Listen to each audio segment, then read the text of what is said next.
Price action trading. अगर आप trading को सीरियसली लेते हैं तो आज की ये वीडियो आपकी सोच बदल देगी, क्योंकि प्राइस एक्शन इंडिकेटर्स नहीं बल्कि मार्केट की असली भाषा है। नमस्कार दोस्तों, आप सभी का स्वागत है आज की इस बेहद खास वीडियो में, जहां हम बात करेंगे प्राइस एक्शन ट्रेडिंग की। तो प्राइस एक्शन आखिर है क्या? देखिए, मार्केट में हर एक कैंडल बायर्स और सेलर्स की लड़ाई का रिजल्ट होती है। हर एक विक, हर रिजेक्शन, हर body size, candlestick pattern, chart pattern कुछ न कुछ सिग्नल दे रही होती है, और इन्हीं सिग्नल्स को पढ़ना ही कहलाता है प्राइस एक्शन। यानी बिना इंडिकेटर्स के सिर्फ प्राइस को देखकर ट्रेंड समझना, एंट्री ढूंढना और एग्जिट डिसाइड करना। प्राइस एक्शन को समझने के लिए कुछ इंपॉर्टेंट चीजें हैं जिन पर ध्यान देना बहुत जरूरी है। ये चीजें मार्केट के एक्शन को समझने में हमारी मदद करेंगी, जैसे trend and market structure, 2 support and resistance, 3 candlestick patterns. सबसे पहले बात करते हैं ट्रेंड एंड मार्केट स्ट्रक्चर की। मार्केट में 3 तरह के ट्रेंड होते हैं। पहला, अप ट्रेंड, यानी जब प्राइस लगातार हायर हाइज और हायर लोज के फॉर्मेशन में ऊपर जाता है, यानी मार्केट में अप ट्रेंड चल रहा है। यहां हायर लोज पर बाइंग के मौके तलाशने चाहिए। दूसरा, डाउन ट्रेंड, यानी जब प्राइस लगातार लोअर लोज और लोअर हाइज के फॉर्मेशन में नीचे जाता है, यानी मार्केट में डाउन ट्रेंड चल रहा है। यहां लोअर्स हाइज पर सेलिंग के मौके तलाशने चाहिए।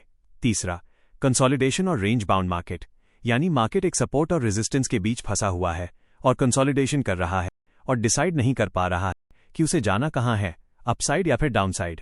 ऐसे में आपको जब तक मार्केट रेंज के बाहर नहीं जाता तब तक ट्रेड के लिए प्लान नहीं करना चाहिए। आते हैं चार्ट के सबसे महत्वपूर्ण हिस्से पर, सपोर्ट और रेजिस्टेंस लेवल। सपोर्ट वो लेवल जहां से बायर्स आते हैं और प्राइस को नीचे जाने से रोकते हैं। यह एक फर्श, फ्लोर की तरह काम करता है। इस लेवल पर खरीदार एक्टिव हो जाते हैं। उन्हें लगता है कि ये कीमत अब सस्ती है, इसलिए वे तेजी से खरीदना शुरू कर देते हैं और प्राइस ऊपर जाता है।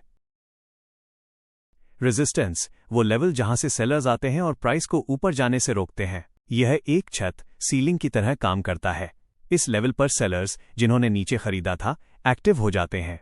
उन्हें लगता है कि ये कीमत अब महंगी है, इसलिए वे बेचना शुरू कर देते हैं और प्राइस नीचे आता है। अब समझते हैं कंसोलिडेशन और रेंज बाउंड मार्केट क्या होता है। कंसोलिडेशन एक ऐसी स्थिति है जब मार्केट या किसी शेयर का प्राइस एक तंग दायरे के अंदर फंस जाता है।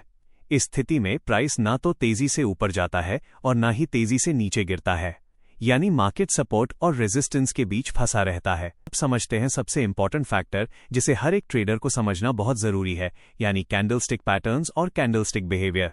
कैंडलस्टिक्स कोई इंडिकेटर्स नहीं है, ये मार्केट के इमोशंस हैं। हमने पहले ही एक कैंडलस्टिक पैटर्न और कैंडलस्टिक बिहेवियर पर डिटेल वीडियो बनाया हुआ है, आप जाकर उसे देख सकते हैं। यहां हम सिर्फ कुछ इंपॉर्टेंट पॉइंट्स की बात करेंगे। अगर कैंडल में लंबी विक्स हैं, यानी मार्केट ने रिजेक्शन लिया है। मार्केट में बड़ी ग्रीन कैंडल बनती है, यानी बायर स्ट्रांग है, और बड़ी रेड कैंडल बनती है, यानी सेलर स्ट्रांग है। अगर चार्ट पर एक डोजी कैंडल बनती है, यानी मार्केट में कंफ्यूजन है। यह दिखाता है बायर्स और सेलर्स के बीच बड़ी फाइट चल रही है।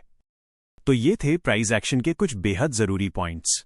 अगर आप इन्हें अच्छे से समझ लेते हैं तो मार्केट के बिहेवियर को पढ़ने में आपको जरूर फायदा होगा। और हां, अगर आप किसी और टॉपिक पर वीडियो चाहते हैं तो कमेंट में जरूर बताएं। जैसे ही हमारे चैनल पर 10,000 सब्सक्राइबर पूरे होंगे, हम शुरू करेंगे एक एडवांस्ड प्राइस एक्शन सीरीज, जिसमें हम डीप में सीखेंगे FVG, fair value gap, liquidity grab, Fibonacci और ऐसे कई एडवांस्ड कॉन्सेप्ट्स जो आपकी ट्रेडिंग को एक नए लेवल पर ले जाएंगे। तब तक के लिए वीडियो को लाइक, शेयर और चैनल को सब्सक्राइब जरूर करें।